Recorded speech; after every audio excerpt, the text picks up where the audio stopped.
Ang RSBSA o Registry System for Basic Sectors in Agriculture ay ang isinasagawang census o pagrehistro sa mga magsasaka, tauhan sa sakahan, nangahayupan at mangingisda.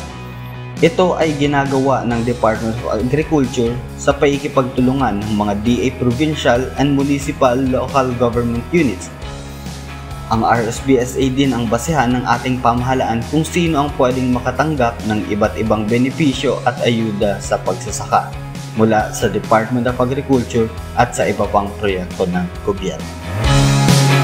Ang aming tanggapan ay matatagpuan sa 2nd floor ng Crop Research Building Rice R&D Center sa Department of Agriculture Regional Field Office 5, San Agustin Pili, Camarines Sur.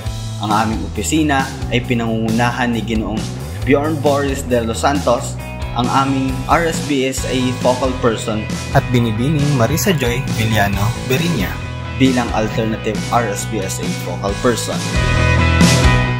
Ang misyon ng RSBSA.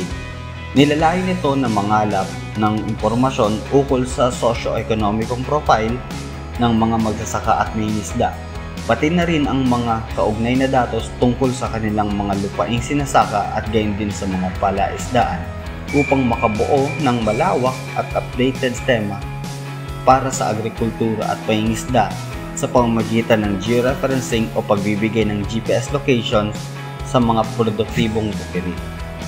Kasama rin dito ang pagdevelop ng isang monitoring tool para sa mga programang ipinapatupad at sinalihan ng mga stakeholders ng kagawaran ng pagsasaka. Ang vision ng RSBSA.